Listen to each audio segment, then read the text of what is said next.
amoureux d'un païen ou d'une païenne, voilà, est-ce que c'est vraiment possible, moi, en tant que chrétien, de pouvoir aimer en tout cas quelqu'un qui ne croit pas du tout au Seigneur Jésus-Christ? Voilà, on va répondre à cette question-là tout de suite, on va voir ce que la Bible dit. C'est parti.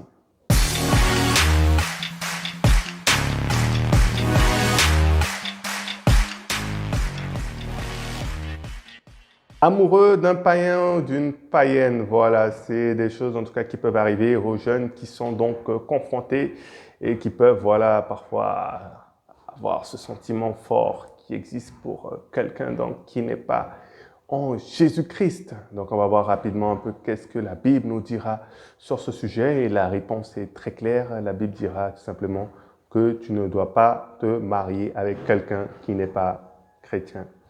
On va voir donc quelques exemples dans la Bible. Donc, l'histoire un peu très connue qu'on pense par rapport à ces mariages-là avec des personnes qui ne sont pas croyantes, c'est l'exemple donc de Salomon qui était voilà, rempli de la sagesse de Dieu, que Dieu a élevé le trône voilà, au plus haut, et qui pourtant, malgré tout cela, va subir une chute, tout simplement à cause de ses femmes. Il avait pu avoir. Voyons donc ce qu'il est écrit donc dans le livre de 1 roi chapitre 11 et au verset 4.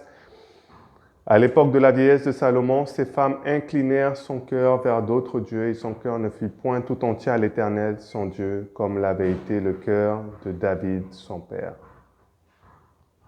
Et le souci ici donc, c'est qu'au moment où on a quelqu'un qui n'est pas chrétien, qu'est-ce qui se passe, comme c'était le cas ici de Salomon?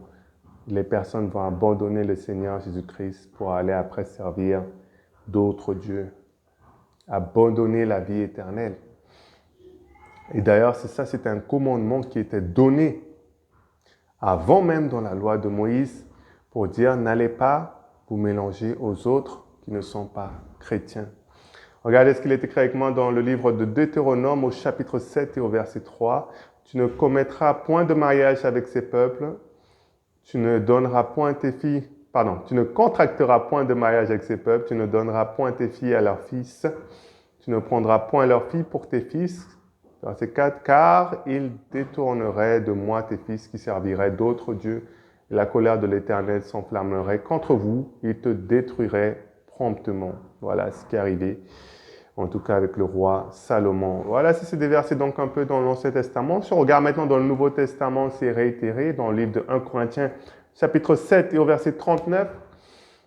Une femme est liée aussi longtemps que son mari est vivant, mais si le mari meurt, elle est libre de se marier à qui elle veut, seulement que ce soit dans le Seigneur.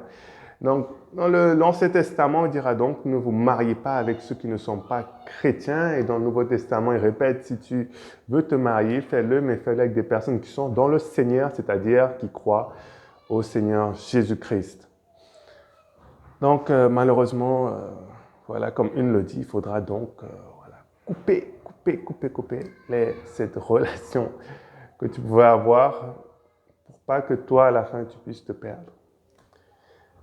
Pour en tout cas ceux qui souhaitent essayer en tout cas de le faire,